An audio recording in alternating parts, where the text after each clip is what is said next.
Welcome in. I have no good intro. I'm wearing a scarf tonight. My neck was cold. Okay. And my emotions are cold. My feelings are cold. There you go. That's more like it. I'm cold inside, almost dead. Might be a vampire. Are you actually wearing a scarf because it's cold? Yeah, my basement's pretty frosty. But you didn't think like let's put on a hoodie. You know, just thought like a hat. Cold front is there's just like a really narrow cold front going between your chin and your chest. Truth be told, I was playing with Ken Diesel. We were just usually before these podcasts, it's like an hour of playtime with her before we put her to bed, and she gets a real kick out of the scarf. This is the new era. Yeah, pinstripe. Yeah, warm as shit. Great scarf. And she thinks it's hilarious. She has this little like matchbook that has a scarf in it, and then she thought it was hilarious that Dad has a scarf in real life. So we were messing around wearing it. She liked it. It's nice to have kids. Kids are a nice little thing to take your head off the ball game, which we're going to talk about tonight. For those that join us, thanks for being here. These ones are a little harder to come to, unless you're in your feelings, unless you want to be here. Right? Some people want to live in that, and we won't dwell too much. I don't want to do a full fucking drive-by-drive recap. And to be fair, there wasn't enough scoring that it would even make sense to do that. But there's obviously some crucial parts to this game. Kevin and I were there in person,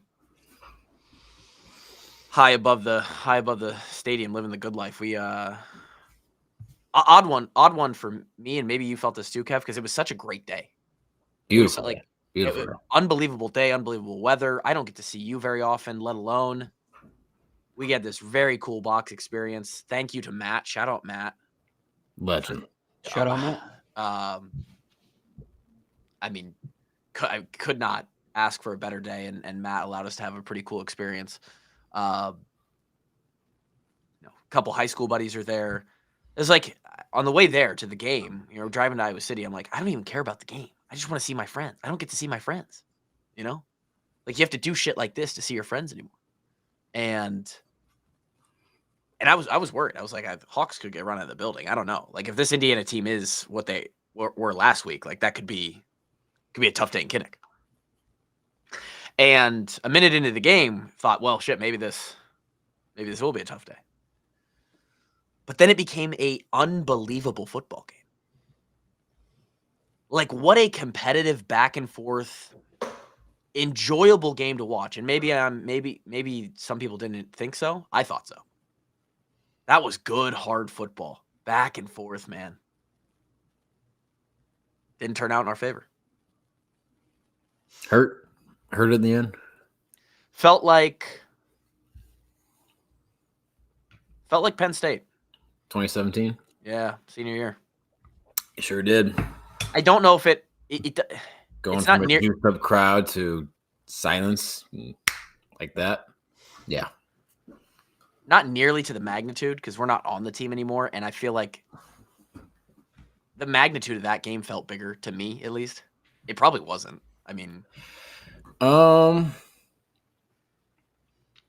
I'd argue we maybe needed this more than we needed that one. I mean, I think we were 3-0 back in 2017. To be honest, it was a very similar situation. We win that game, and that year might go differently. I don't know. Yeah.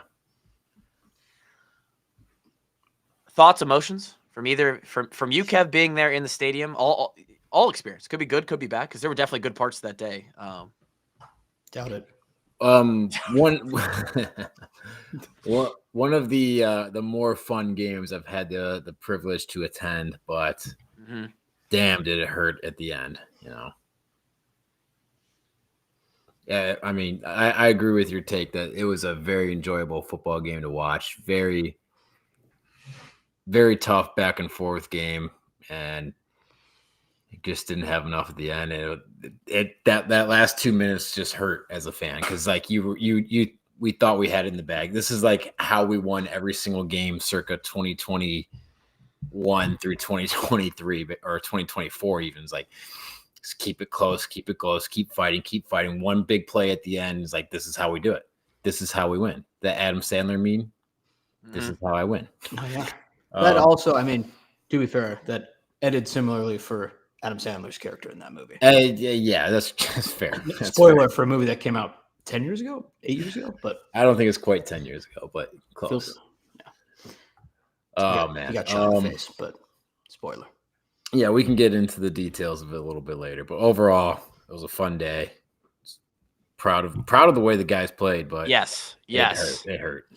That I want to hit on that as a part of this because one reason is because they were built up to be this Goliath that's like on a roll, right? And they came in and we damn near threw the slingshot right in the middle of the forehead. I mean, yeah, did you catch game day at all? It's like No. all of them pretty much be like, Iowa might give them a fight, but Indiana's got this one locked up. A couple of them saying Indiana big, right? Their fan base all week, and granted, like, why would I listen to a fan base who's experiencing success for the first time in decades? In fact, the first time ever. But every single one of them, they don't understand like how close games are going to be when they're still a good team, because every single one of them is like, this is not even going to be close. We're going to beat you guys big this weekend. It's going to be a 30-point game. Well, I mean, like, to their credit, they've literally either lost or absolutely annihilated every team since the start of last year. I mean, you're right. So I did see a crazy stat about the finishing records of the teams of last year's schedule for them. Oh God, it was not done. I think. What about the two teams that they did play that went to the national championship? Right, the ones they lost to by a lot. Shoot, okay, hold on. Wait a second. I'm gonna have to check the computer. I'm gonna have to see what the statistics are saying about that. Grant, I obviously you watched this one from home. Your thoughts, your feelings? I got a ton of thoughts and feelings. I could talk for 3 hours, I feel like, about this, but this isn't the Grant stands on a soapbox podcast. Watch the walk-ons podcast. You're telling me this isn't the Grand Island College Football Show? That'll happen at some point. I don't know when that is. It's coming potentially, but this isn't it. And there is a secret meeting happening after this recording. There's a secret meeting, but I don't know. It stinks, especially too because you just this isn't like Ohio State last year where it's like, whoa, it was 10-7 at one point and then it was 55-7 or whatever, right? This is like we have dead. Like they were when that I let out a impromptu like scream, like involuntarily when Lutmer got that pick because I was like, this is you should have seen our fucking box, bro. I'm sure it was insane. I'm not doubting that. It was probably crazier than me in my apartment screaming at no one. We were hanging out the windows. I would have been climbing the stadium like King Kong. We were hanging out the windows. I believe it. It's probably not safe, but either way, it stinks all around. I mean, to have that, and then also we're 3-2 seasons, hanging in the balance. Like we're 3-2 last year. I will say. Argue with the wall. This 3-2 team is significantly better than last year's 3-2 team. I do stand by that by a lot. Yeah, I stand by that. Yeah, I'd agree with that. But oh my God, ever since it's like the moment that Gronowski run happened, it was just like everything in life stinks now. I'm gonna be honest. Everything in life stinks. We can't play golf anymore. We stink at golf. The Rockies have the worst ERA in the history of the sport. The season ended today. Like everything went downhill as soon as Gronowski went on that run. And I praise okay. But God, it's just frustrating life out there. We'll get to all of it tonight. And this isn't even words. I'm sorry. This is just incoherent. I'm going to mute myself for a little bit. We'll get to all of it tonight. Brought to you by FanDuel. Remember when Grant used to just be the guy off screen that we'd bring in every now and then? I love it that we got. Yeah, what a fucking miss on our part not getting him in here. We finally got out of our own way. Yeah. Brought to you by FanDuel this season. We're going to, in a second here, go over our weekend picks, and I don't think my strategy did any better. Which actually, I believe one was miss. I think I'm 2-2 on the weekend. I think one was miss because I actually confused you. My end goal was taking the under of this Iowa game. And I think you put over on the graphic, so I think I was 2-2 for the weekend. Well, I don't blame Grant for any confusion. Do you think you could have just had like a more simple, like if only there were a simpler way you could have done the picks? I can't think of any other way I could have done them. And I even tweeted out like, "Hey, I'm only like 50% confident." Yeah. To which you liked it, and you could have texted me, and there was infinite time to change it. I'll be honest, I didn't look at the graphic that closely. I just saw your tweet. All right. You have yourself to blame for this. We need the sentient chicken guy to review Grant. That's a real inside joke here. Courtney, fantastic comment. We'll have to pull up. We'll have to pull up that review again sometime. Let's just go over the betting real quick. So, here's my thoughts very quickly. Shout out to Wake Forest, who I guess got robbed. Did they get robbed? Or no, they just. I saw they were winning late. They end up. They got absolutely robbed. They lost 30-29 in overtime.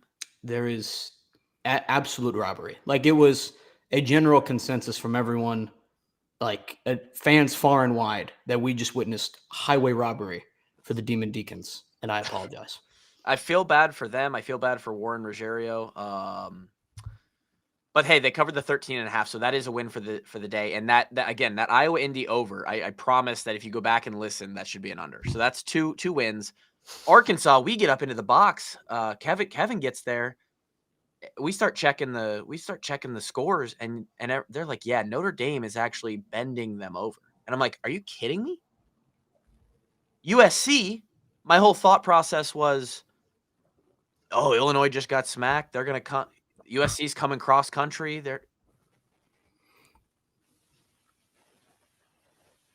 Who knows? Bert and them are I don't know. Guys, I suck.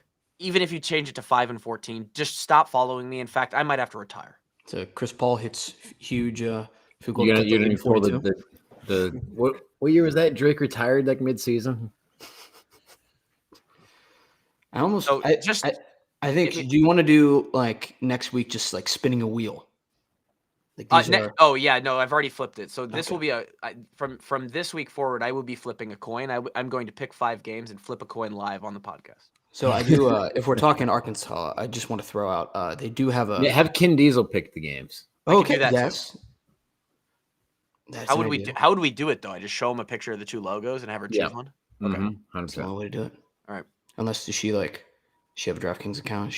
Or FanDuel? Sorry. We signed her up. Account FanDuel. Yeah, we signed her up. The confirmation process has taken a little while. But she should have her own account here soon. Get me off the screen. Yeah, I don't want to fucking see this disgustingness. Get somebody up there that's worth anything. Kev, good week. No. What? No. So I had Ole Miss minus 1.5, right? They win 24-19. They actually dominated that game. They outgained LSU 44 to 256. This game should have been at least a 2-touchdown game. They handle shit there. Penn State, Oregon, under 52.5. It's 3-3 at halftime. I fall asleep, and it was 17-3 in the fourth quarter, I think. Yeah. And I wake up, and I'm like, what the fuck happened? Do I not know how to do math? 2 touchdowns to tie it up in the fourth. They go to 2 overtimes, and the final score is 30-24. Oh, I don't know how to do math. Yeah. So that's over. That went over. That went over, so I lose there. I made the absolute correct pick by a million. But that's sports gambling, right? Bama, Georgia, over 52.5. It's 24-14 at halftime. Looking in great shape. Georgia scores midway through the third quarter. I need 8 more points in 22 minutes of football. Also fell asleep around that same time, thinking I'm probably good, right? Actually, I fell asleep after they put Georgia put the Make-A-Wish kid in there who dropped a wide open touchdown and hit him in the face. Basically, hey, good to know that they're doing that all around the country, though. It's not just Iowa City. Yeah, so I mean, Georgia scores that guy catches the ball, scores the touchdown. I need 1 more point, and the dynamic of the game completely changes, and that would have hit over. But regardless, they score 7 points the entire second half, and I lose that game going under. So 1-2 should have been 3-0, but that's sports gambling. Made the right picks, just didn't happen. I have bad math. I'm sorry. Sorry. I did not know how to count the total of Penn State, Oregon. That's on me. I did not have a good week. I'll be honest. We started out 2-0 Friday night, Saw Virginia storm the field, remaking the Wow, scene what from a game, huh? The Lion King, where Simba gets run over by the wildebeest, that poor receiver in the end zone. Awesome storming, but someone should check out on that guy on a serious level. I had both that and Arizona State at the same time, both thrilling games. I was like, it's all coming up, Grant, right? What bad could happen tomorrow, right? And that was like the last good thing that happened pretty much the whole time. Even Lane, my guy, I was like lied to.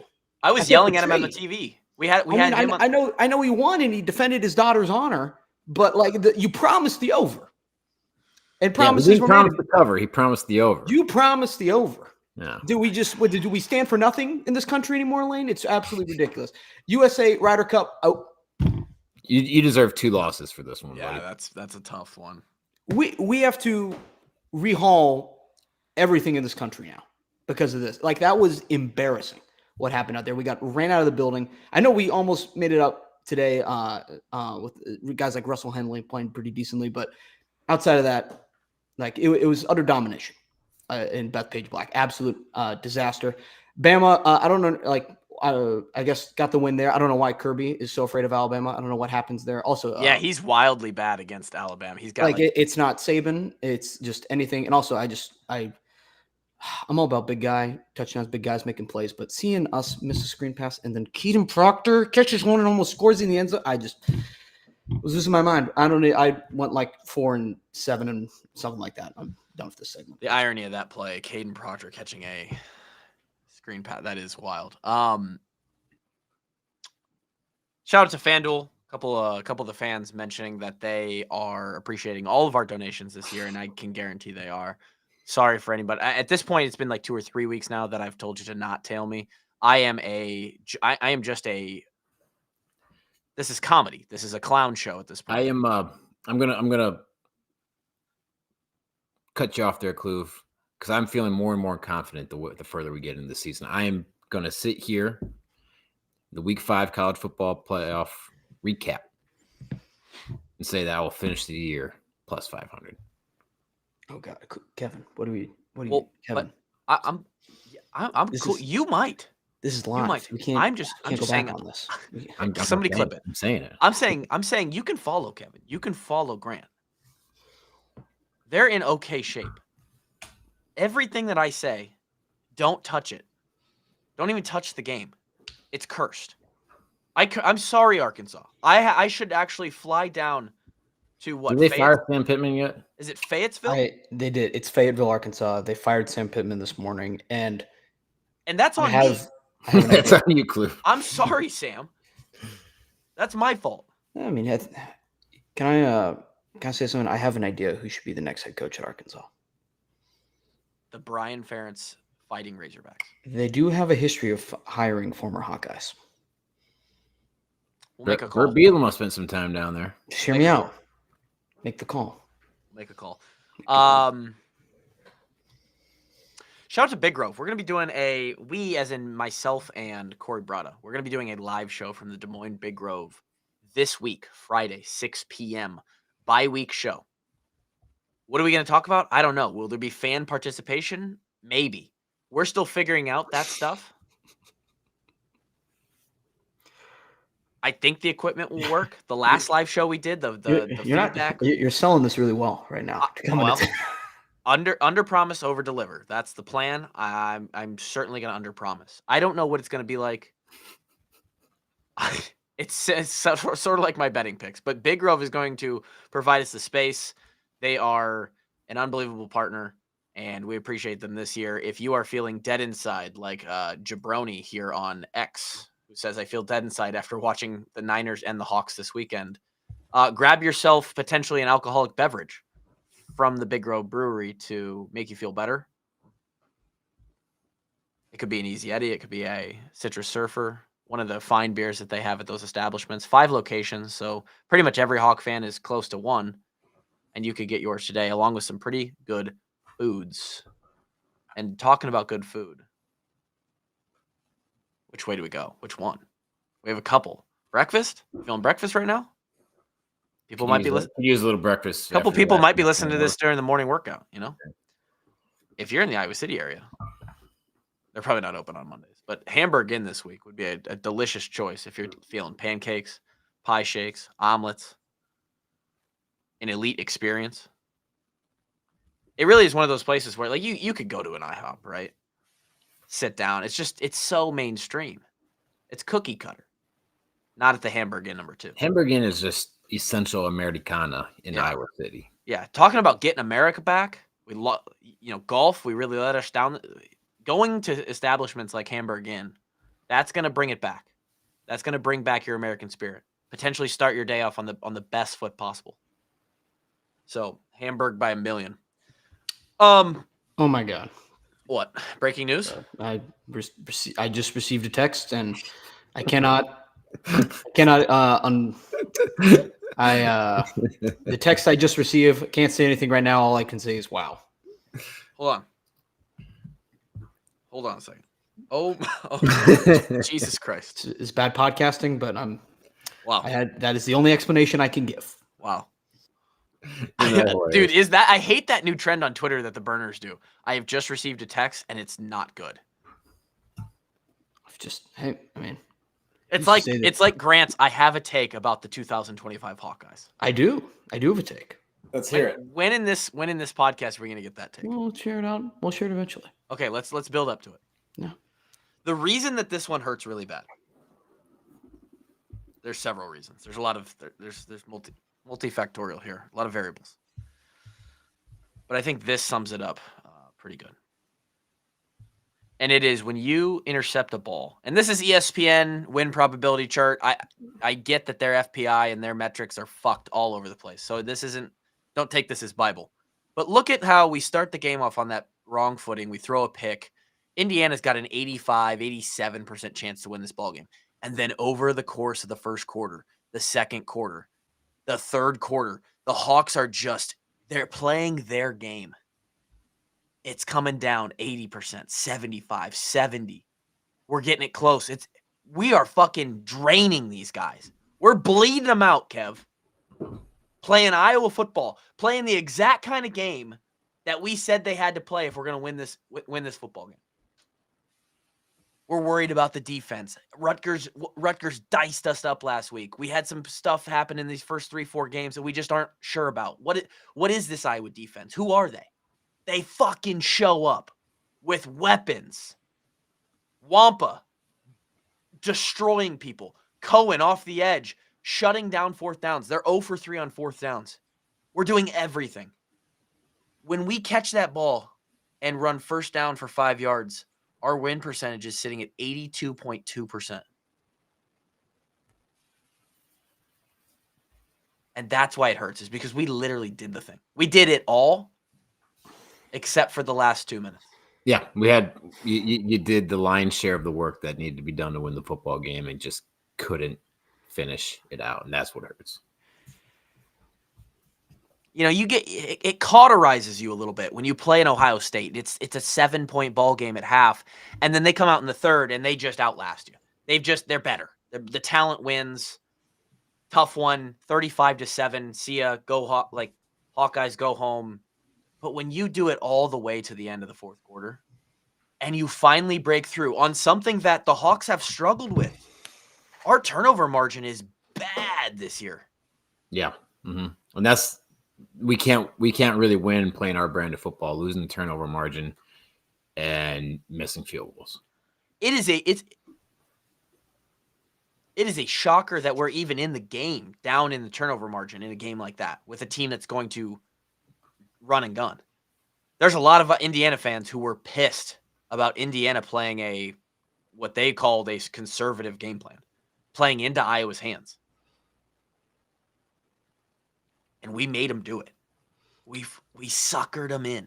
I was gonna say, I do think Signetti tried not to do that, but he was something. They had a couple. They had 2 really good shots. One early on, that was on the home sideline.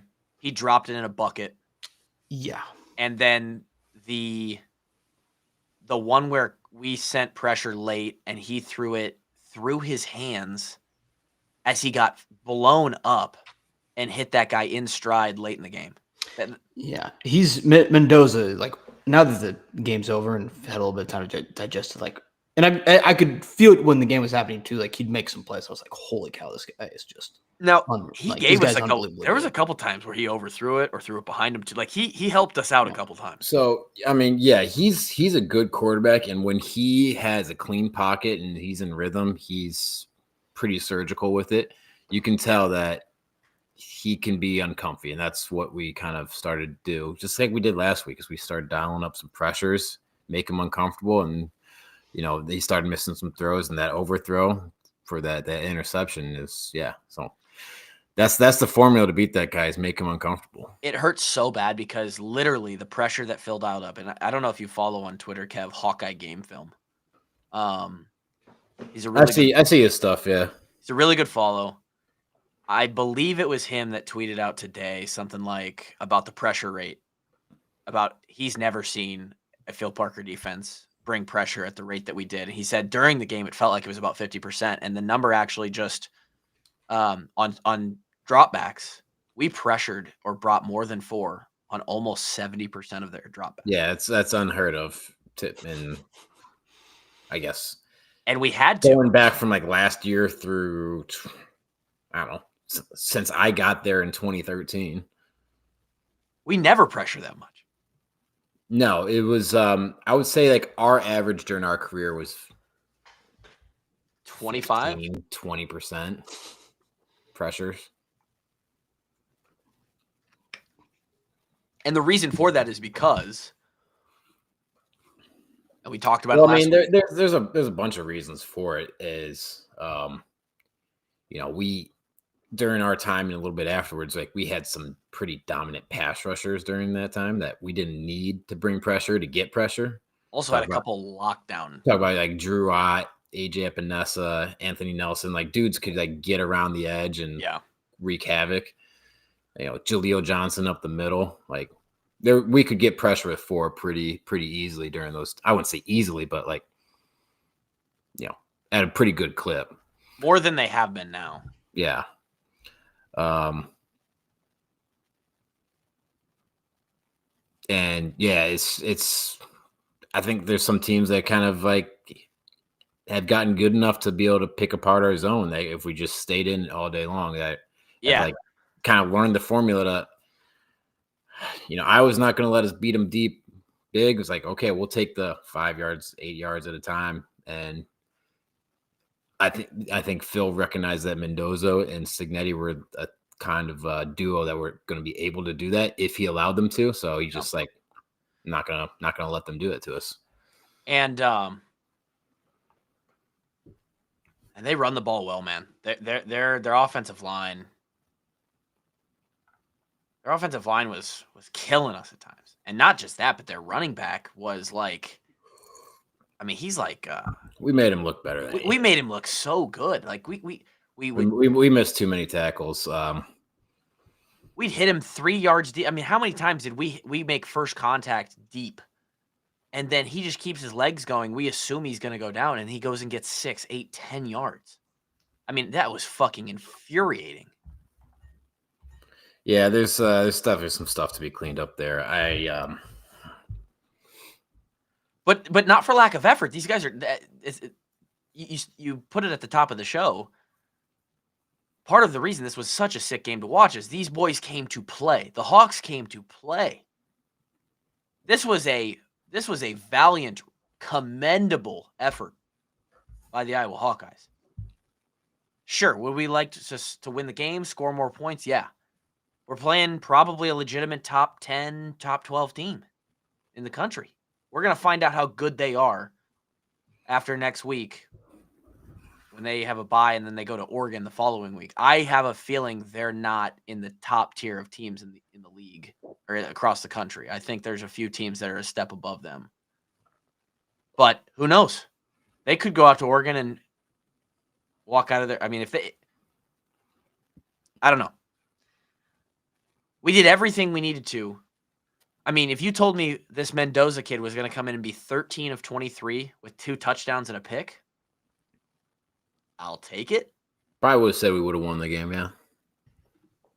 We're going to hold a team that was averaging 500. Now, I understand who they played, but a team that was averaging 588 to 380 yards, 390. I mean, there's a Big Ten team in there. Illinois is like not a bad team. They didn't show up for that game last week, but I think I said it on this show. We're not going to hold this team to 20 points, or one of the radio interviews. We fucking held them to 20 points. Could have been even less potentially. Should have been less. I mean, we give them a touchdown to start the game. Oh, we give them a field goal at halftime. Yeah, there's still plenty to be cleaned up on that tape defensively. Like that sequence at the end of a half is infuriating. I don't know that was upsetting. I never saw a good clip for it was soft, man.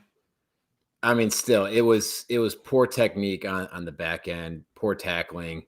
That I would say that 30 seconds was lack of discipline and poor effort. I'll on the back end, maybe, yeah. For that 30 seconds that to end the half, it's like kind of went out there what felt like a little lackadaisical. Like I think the first play, like we miss a tackle, guy sprints forward for 20 yards. Now they're kind of in striking range, and now then they get another 10-yard play plus sure it's a soft call, but you can't put yourself in that situation. So that's 3 points that they stole that we kind of let them steal, and that really does change the dynamic of the game. It changes the dynamic, and then there's a and people are talking about it in the chat. There's another 3 points that are obviously the blatant ones that changes the dynamic of this game, and that is even giving them that 3 at half.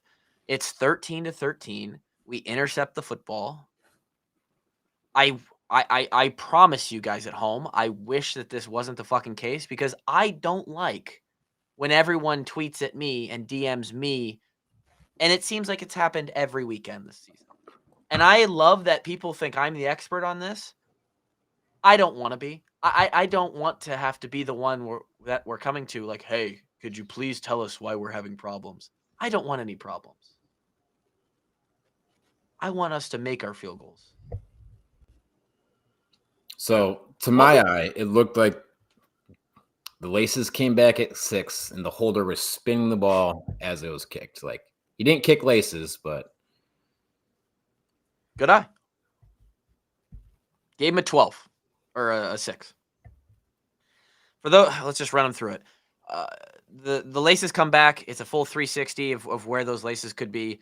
The operation in special teams is it's a clock, right? So if those laces are facing the kicker, holder catches the ball and just sets it down, and the laces are facing the kicker, that is a 6 o'clock snap. That is bad. Bad. If it's opposite, it's actually not the worst. If it's opposite of that, and he catches it and sets it down and it's facing out, that's a 12, right? So that's how your clock is oriented. That's perfect. You would like to throw him 12s. And I do want to put this out there. Outside of the lace placement, this was a perfect ball. Yeah, it looked like position was perfect. Yeah. Perfect spiral, perfect speed, perfect line, perfect placement. Could not have been a better snap otherwise. And I will say this. In college, it is not, you obviously want to give your kicker the good laces. It is not a thing where guys are being fired because their laces aren't perfect every time. That's an NFL thing. That's an NFL thing. My laces, I started for 4 years. My laces were, I was throwing it consistent 70% of the time. My laces were in the same spot. Like I threw a lot of the balls that this kid threw too. It is ultimately, when it is otherwise a good snap, this is on Drew. And I don't know if you want to hear that or not. But that ball was there in time and down. If you just line it up with the laces in where they ended up and have Drew kick the ball, he is fully capable of kicking a nice clean ball with the laces out to the side. I saw somebody on Twitter go, well, the laces were left, so that's why it went left. Sorry, no. I mean, that I can see the coming to that conclusion. Like, it kind of makes a little sense on like Twitter. There's no correlate of the laces taking the ball in the way that the laces are pointed. There is only a correlate of Drew sees those laces when it comes back.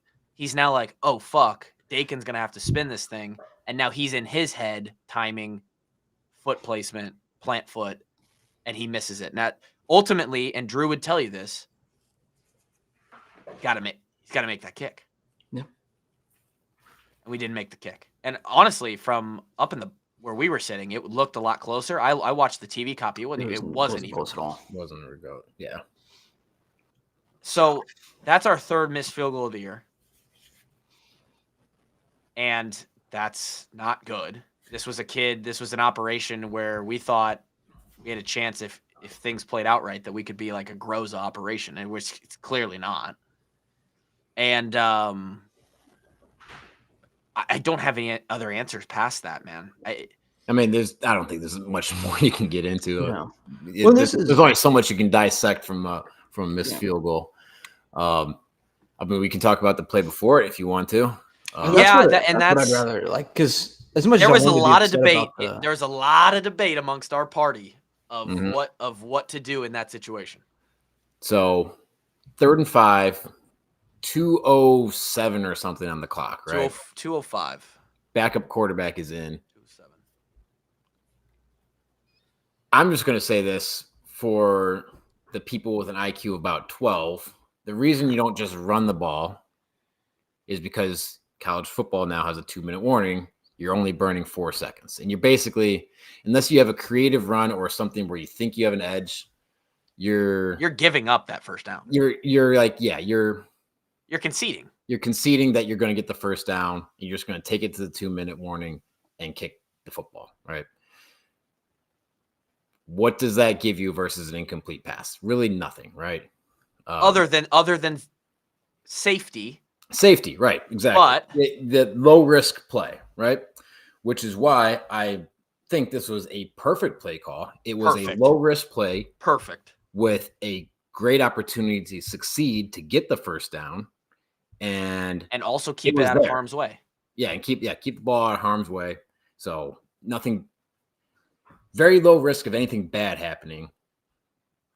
Good chance of it ending in a first down or more, and if we execute, it's there. And it was well set up. It was well blocked. He wasn't even really that pressured. He felt like he was, but he had time. He could have set his feet and just put it on his chest. And so what made this interesting? Indiana was playing man, and we had 2 blockers on his man. It was 2-on-1 in the flat. He's getting that ball to at least the 20, if not 15. He makes a guy miss, he might score. And there's really no other analysis to it other than that ball's just got to be on his chest. And it's an 8-yard throw. And so here's where. So I fully agree with the call, and and I did too. Maybe if college football didn't have a 2-minute warning, then we burn this down to a minute 20, kick the field goal, right? That's a completely different scenario. I think we do run the ball in that situation, but man, we had it. And here's where, and I hate when people say this online, especially when it goes against you and you're like, well, if this would have happened, then we would have won. But if there was ever a moment where you're confident of like, well, if Mark doesn't get hurt, we win the game. And we like to think that, right? We would like to think that. And there's some, there's certainly some substance to that argument. I mean, he was playing well. Dude, 19 of 25. Yeah. That's good. Outside of the first series, I thought he did everything that he could have. 19 of 25. And so you'll never know for sure. Maybe Mark threw a couple low too. He dirted a couple just like he did at Rutgers for that touchdown. He's sometimes he short arms it a little bit, but I don't think he's short arming an 8-yard pass to the side out in the open flat. And who knows? Who knows what the play? Hey, who knows what the first and second down calls are if Mark's in the game and healthy, right? Yeah. Well, even think there's a drive. There's a drive before there where we have a pick anyway. Yeah, and honestly, that play is there. Mm-hmm. I'm going to put this one a little bit on the offensive line. They showed who was rushing. Indiana did. We didn't identify as an offensive line. We don't slide out to the widest rusher. We got two guys blocking the inside rusher. The outside rusher comes free. He hits Hank as he's throwing the ball. Hank puts it on the chest there, and that's a first down. We could make a third down conversion. If we're kicking at least I think we would have been at the 30-yard line if we converted that there. So, I mean, that's a little bit earlier in the game. You don't know how things play out from there. It's a little harder to extrapolate, but I'm going to put that one a little bit more on the offensive line than just Hank. In the end, I don't. In the end, I don't know if the. I don't know if the play call, like, so if we run the ball there on 3rd and 5 or whatever it was right there before the field goal, again, like you odds said, are we don't get the first. I don't think we're getting a. They're selling out on the run. Well, I mean, just think about how we ran. We didn't run the ball super effectively this game. I mean, how many running plays do we have of 5 yards or more? Not many. I mean, we finished. It was a rough day running the ball. We went for. Fuck, it's not good. 31 attempts for 92 yards. Yeah, so 3 yards a carry. I did see the Indiana D-line rated super highly on PFF. So it's not like we were going against a quality defensive opponent. Well, the point that we're just making here is that if we're running the ball there, we're more than likely conceding the fact that we're kicking this field. We're kicking it anyway, and we missed the kick. So that's what I'm getting at. We're kicking this field goal and not burning much time. So there's really not the risk reward ratio is off, right? You're not getting a whole lot of reward for your low risk versus throwing the screen pass is still low risk with a high chance of reward. It's 100% the right play call. That we at least go to overtime. We miss the field goal, right? I mean, we're kicking the ball with time expired, and it's probably a 30-yard field goal. We can get him centered up, and Kinnick goes crazy. Students rush the field. Hawks win 16-13. But no, we miss, and Indiana takes over with no timeouts. They get a chunk play early, and now it's like, oh shit mode. And they're playing in a tie ball game, so they're calling things a little differently. Yeah, and so this is the other thing is like people want to blame Phil for being too aggressive. Yeah, and hey, I'll just say it right now. If anyone's blaming Phil for being too aggressive, fuck you. That's why we were in the game. Well, yeah, I mean, you play cover, you blitz Ricky Bobby. Eventually you're going to get got, but he's now playing with the mindset like, hey, if we give up a field goal, we lose. Like we have to kind of sell out here. We can't allow like one more first down. They're in field goal range. So, I mean, we make that field goal. He's not playing cover 0 there. We're going to play a little bit more conservative. Like we can afford to give up a first down, let them try a field goal. Maybe he makes it. We play in overtime. He misses it. We still win. I mean, if they score, Phil's got this in his mind. If they score, we've got Hank going out there, and he just dirted. Like yeah, we've got to kind of go for broke there. Yeah. And looking at the film, I mean, I think Lee probably could have been a little bit more inside leverage. So as a DB there, you're thinking we're bringing all out blitz, which means they're just putting them on an island. We're bringing one more guy than they can block. So this ball's got to be out in 2 seconds. Yep. Really, you're guarding against 2 routes, right? You're guarding against a fade and you're guarding against a slant. Anything else, either A, it's a short out route, it's 3rd and 10. We'll give you that. A long out route, don't have time really for them to run that route and complete it. So you're against the slant, against the fade, maybe a slant and go, right? If you get beat on a double move, low chance. And you got to trigger a little bit faster in the slant. And it looks like even after he triggered, like he hesitated for a fraction of a second.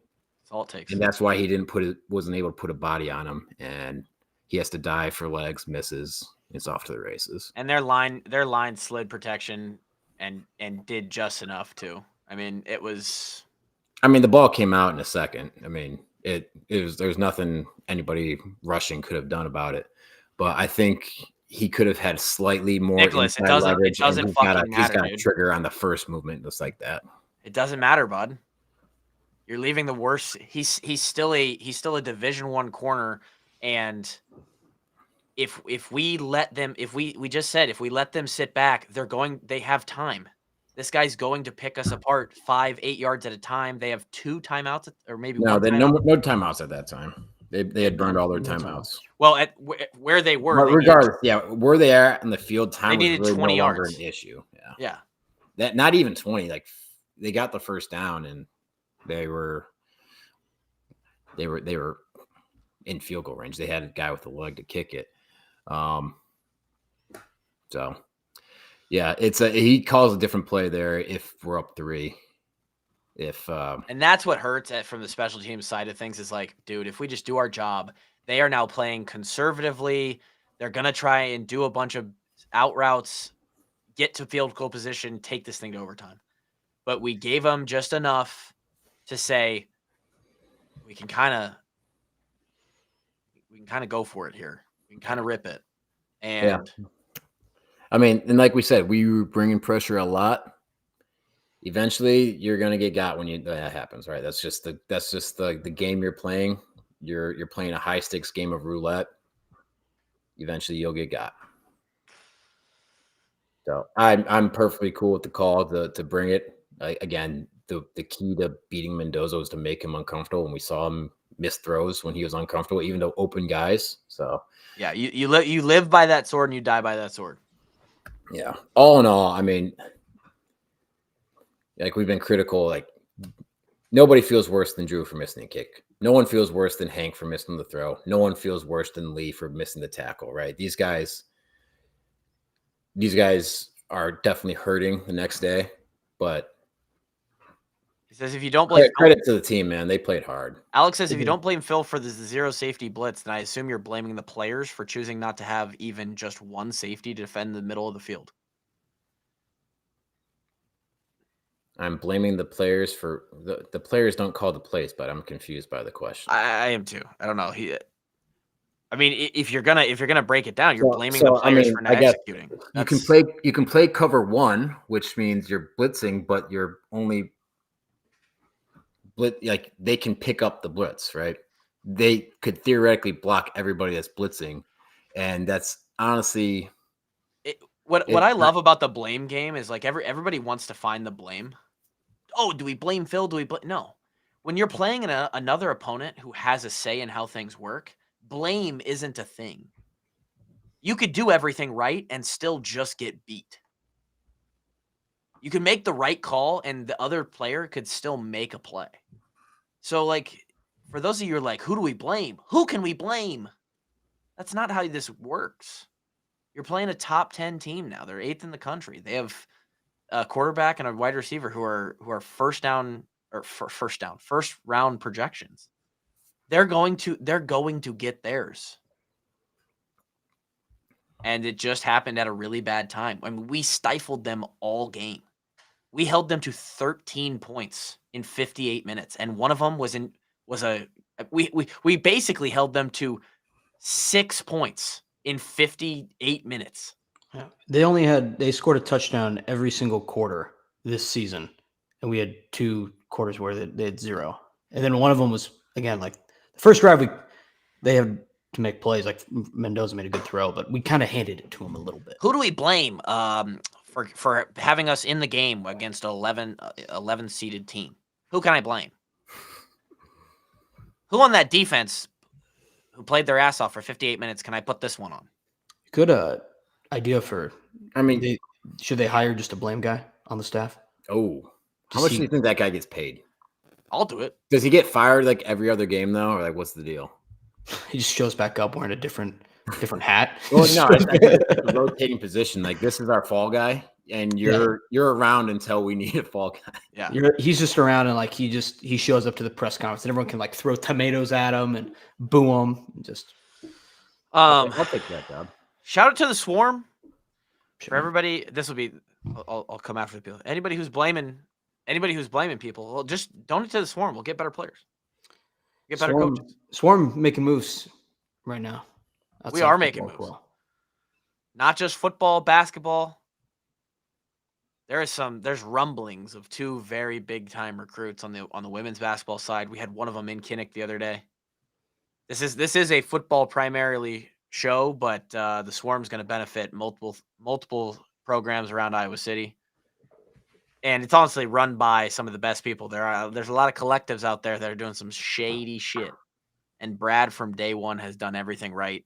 My plan is to have him on the show on Thursday's episode this week. Got to make sure that he's good to record some night this week. But that's my plan, is to have him on for Thursday's episode. And you guys will learn more about the Swarm. You can go to, I should probably know it. Is it just swarm.com? Do they have that? Do they have that? That would be I cool could. if it was. Tell me it is. Swarm. It is not swarm.com. Oh, God. The Swarm? I don't know. Iowa Swarm? I should maybe? know. Somebody put it in the chat and I'll pump it up. But it's a Swarm. And then Gray's Gourmet to Go. Welcome to Gray's Gourmet to Go. That old Pete Reed, I should play more often, but they love chicken lips. What is a chicken lip, Kevin?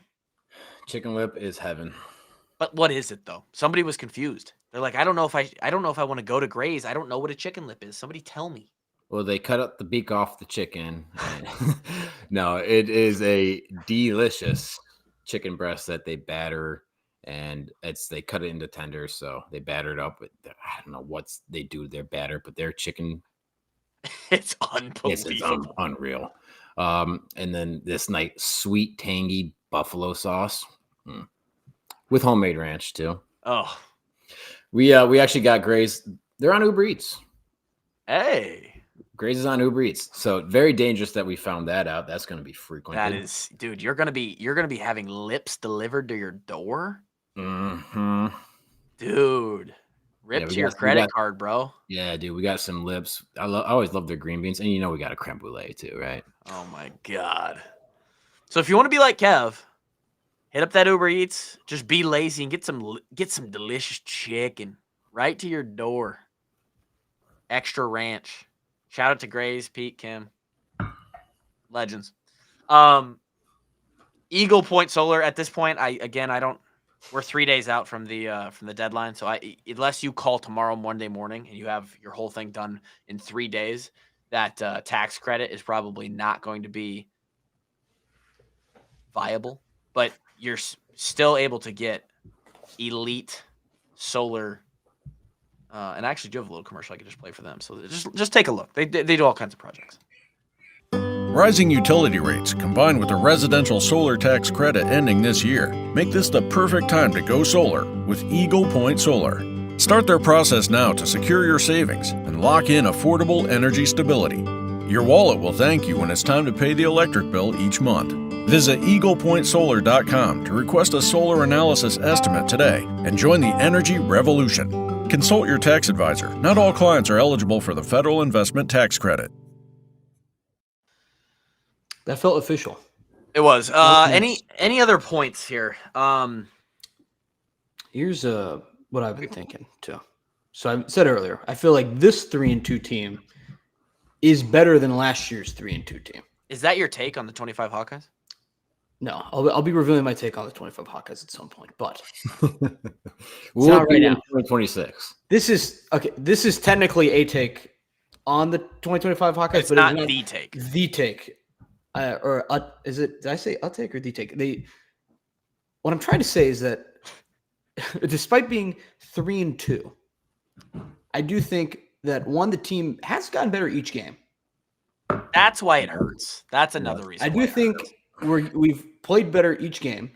And then 2, I know we lost and this stinks, but it also made me feel better about like the upcoming schedule because like we do have really hard teams coming up and we prove that we can at least contend and hang with a very quality opponent at home, being that we have some very quality opponents coming to Iowa City later this year.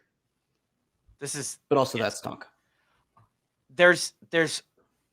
It's very hard to draw a consolation prize from Saturdays like this one. And that's what makes it feel a little bit ucky because there are some to take away here. A lot of people thought we were going to get smoked.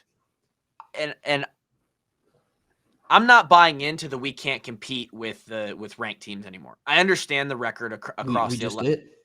Do we not? I mean, Right. But obviously people are throwing, sure. Kirk Ferentz still hasn't beat a ranked team in 11 games. For anybody who's close and knows the program and has followed this thing, they have crawled themselves out of this 22-23 hole where we played a bunch of ranked teams and weren't even close.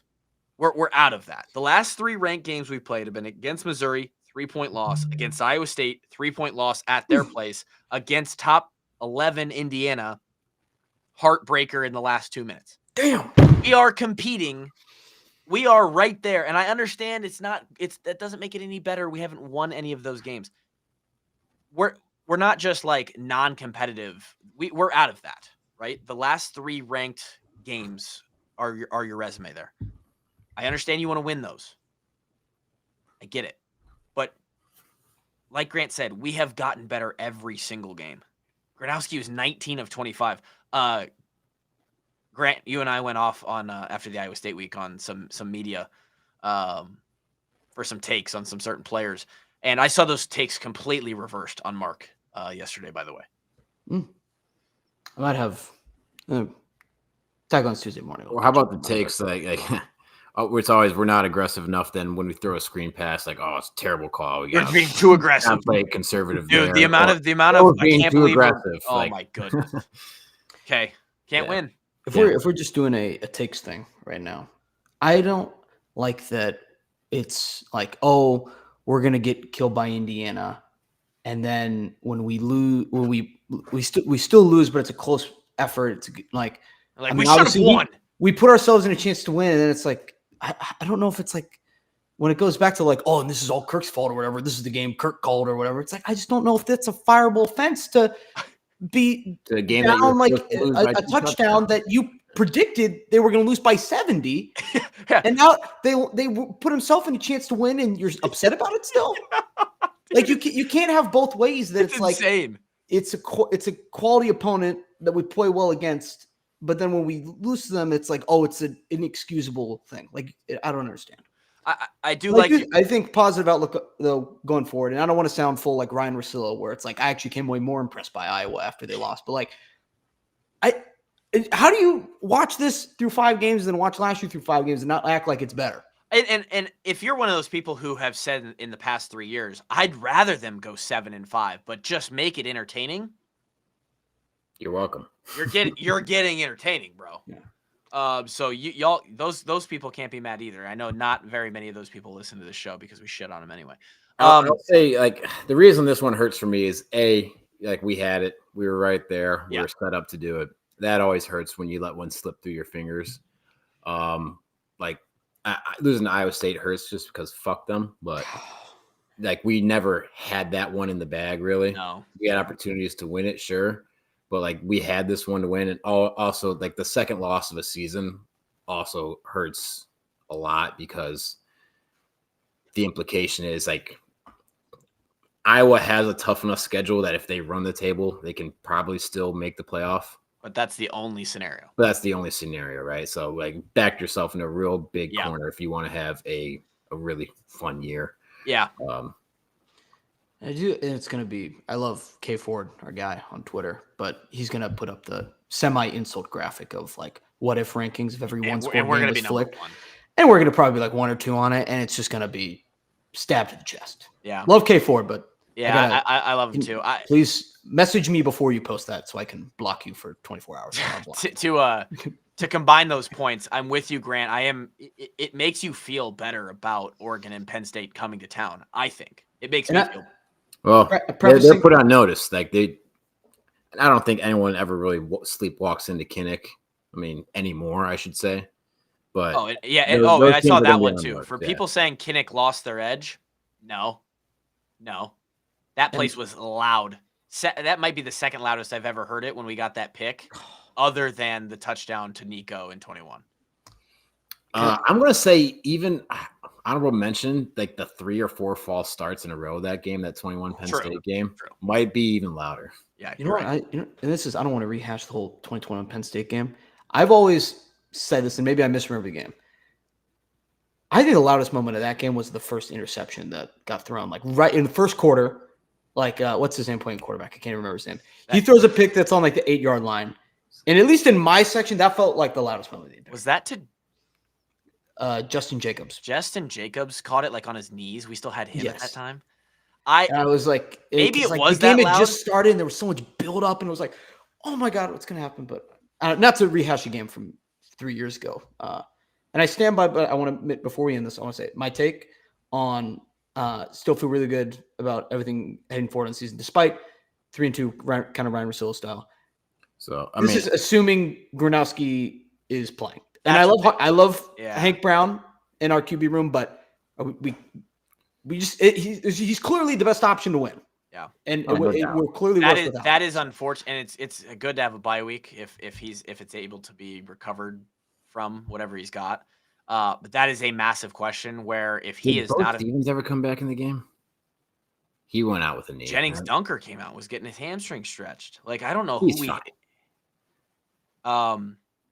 That's a huge question mark. Obviously, the Gronowski thing is going to be a huge thing over the next couple weeks. Like if it's Hank Brown the rest of the season, and somehow this is like a crazy injury. Yeah, if we have to go a 4th season in a row losing our starting quarterback, it's gonna It's be ju- it's yeah. gonna fucking suck. So And I know Kirk gave a quote where he said the outlook on his knee was positive, but I don't know is he saying like positive as in, well, he's not out the whole season? Like I don't want to give like false alarm on injuries or anything. Like I really have no idea, but I need some like David or someone or Gronowski himself to tell me like his knee is okay. He's playing in this game, and then I'll feel good. we'll know more. We'll know more soon, I'm sure. It's gonna be It the does first, suck. It first does suck. question out of media's mouth, I'm sure, whenever the next press conference is. You get that field goal goes in, or you get the first down and drain the clock and kick it or score a touchdown, and we end up winning this game, and you're ranked. You feel really good about a bye week and then moving forward. Oh yeah, I mean the excitement level for this season skyrockets. More people are listening. Skyrockets if we The pull it. numbies of this show are going crazy. It was that's part of the demoralizing thing. But here we are.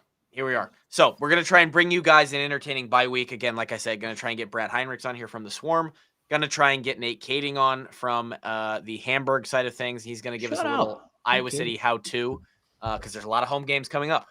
3-game stretch, and then another, I believe Michigan State at home after we go somewhere and after we go to USC and come back. I think is how that works. So I think USC's later.